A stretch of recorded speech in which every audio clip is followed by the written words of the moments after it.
Sa tingin nyo, ikaw at iyong mga kaibigan na nagbibida-bidahan, kaya akong supilin, kasama pa si Maharlika? Hindi. Patayin nyo na lang ako kaysa ako'y magpapasupil sa inyo. Seryoso ako. Barilin nyo na lang ako. Hindi ako magpapasupil. Mas importante sa akin yung makapagsalita. Hindi ako magpapasupil kahit kailan. At kung hindi mo matanggap yan, talagang tuloy ang away. Hindi dahil ito'y petty, kung hindi dahil ito'y nakabase sa prinsipyo. Hunger for power. It will divide the nation. Okay? Well, magkukomenta lang po ako dito sa isang vlogger na taga The Hague, no, na nagsabi na napakaliit na bagay naman yung mga nangyari. Well, ang nangyari po kasi, talagang pinigil po kami ni Maharlika na magbangag-bangag. Hindi po namin pinangalanan kung sino yon. Pero nagsalita kami. Kasi nga ang mensahe namin, kami ni Maharlika parehong gusto nang ikulong ng Marcos Jr. administration dahil nga sa aming mga pananalita. Gusto nila kaming patahimikin. At ako naman, matagal na ako nagturo ng batas, matagal na akong nagsusulong ng karapatang pantao. Ako po, talaga sa mulat-mula at tignan niyo po ang aking track record. Pinanindigan ko po ang karapatan ng malayang pananalita. Iisa-isahin ko po. Yung isang kaso na pinakulong ni Speaker Nograles dahil dun sa kanyang burlesking incident, pinakulong dahil sa libel, dinala ko sa UN, nanalo kami at ang desisyon ng UN, labag sa kalayaan ng malayang pananalita ang criminal libel at dapat yan ay ma-repeal dahil yan ay salungat sa obligasyon ng Pilipinas na itaguyod ang karapatan ng malayang pananalita.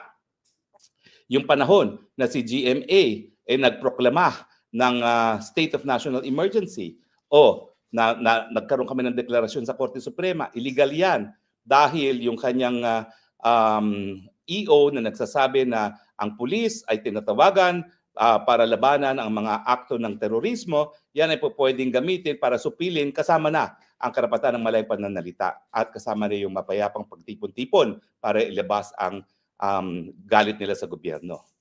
Yung sandamukal na periodista na aking nadepensahan sa mga libel cases, nangunguna na dyan, si Nines Cacho Olivares na founder ng Tribune at dati sa Inquirer. Ang aking attorney's fees doon, Nines, ang attorney's fees mo, huwag kang titigil, pumula sa mga taong gobyernong palpak. Yung founder po ng Malaya newspaper, kliyente ko rin po yan. Bagamat ang sinasabi niya, kada libel case, isang medalya sa mga mamamahayag, dinipensahan din po yan natin at hindi po yan na-convict. Nung panahon na si First Gentleman na Arroyo ay nagsampa ng sangkatutak na libel cases sa mga periodista, dinimanda po namin siya for abuse of right. May karapatan siya magdemanda pero inabuso. At sabi ng Korte Suprema, nanalo kami. Yan po daw ay sapat na cause of action para idemanda ang First Gentleman. Na hanggang ngayon po, nakabinbin pa rin yung kasong yan. No? So, yung Maguindanao Massacre, yung pagpatay sa mga napakadaming mga mamamahayag, kaya naman po kami naglitis dyan na pro bono as private prosecutor kasi pagpatay sa mamamahayag ay the ultimate form of censorship. Ang sa akin lang, alam ko mga bata kayo, nais nyong sumikat. At in fact, aminado naman kayo, sumikat kayo dahil kay Tatay Digong at sa pagiging vloggers. Pero dapat maintindihan nyo kung gaano kaimportante itong malayang pananalita dahil vloggers kayo. Para sabihin yung napaka-petty, yung pagsusupil sa karapatan ng malayang pananalita, wala kayong karapatan mag-vlog.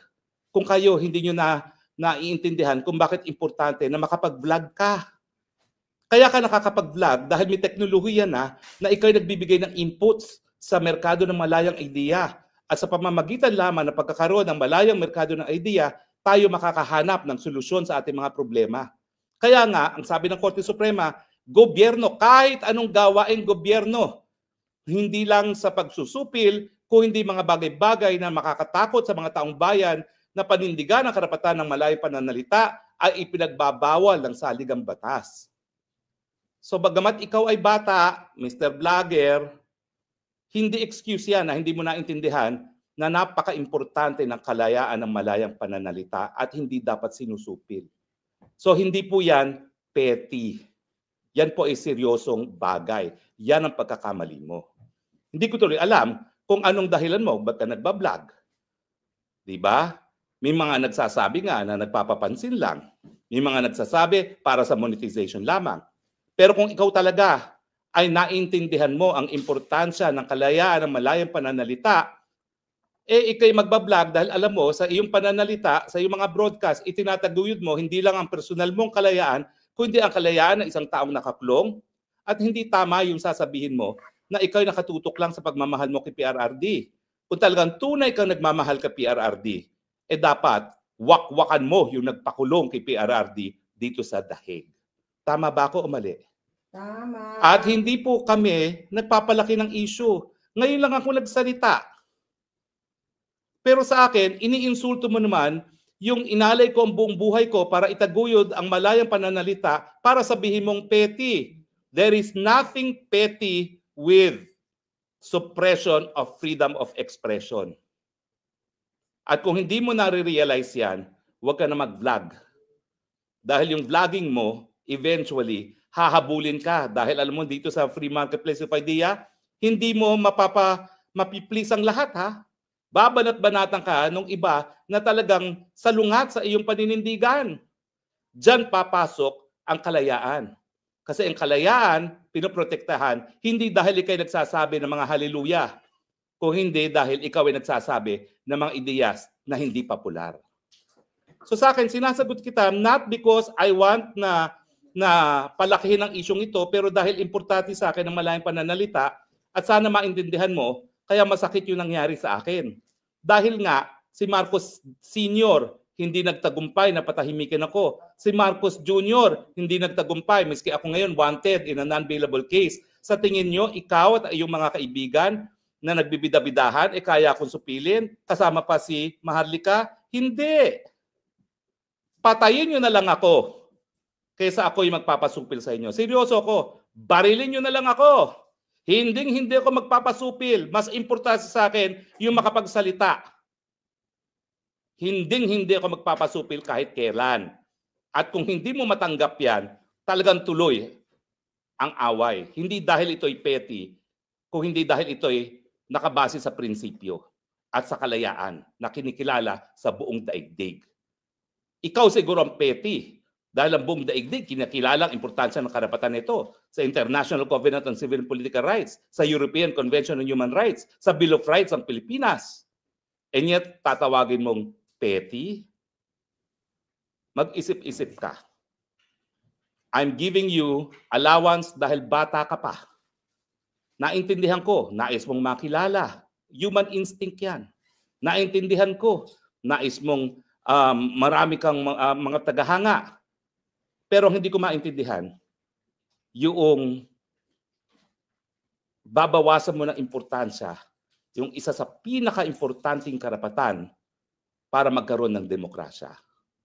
For your own education, this is where I say the line is here. There is nothing petty with standing up for freedom of expression. Sorry ka na lang kung hindi mo matanggap yan.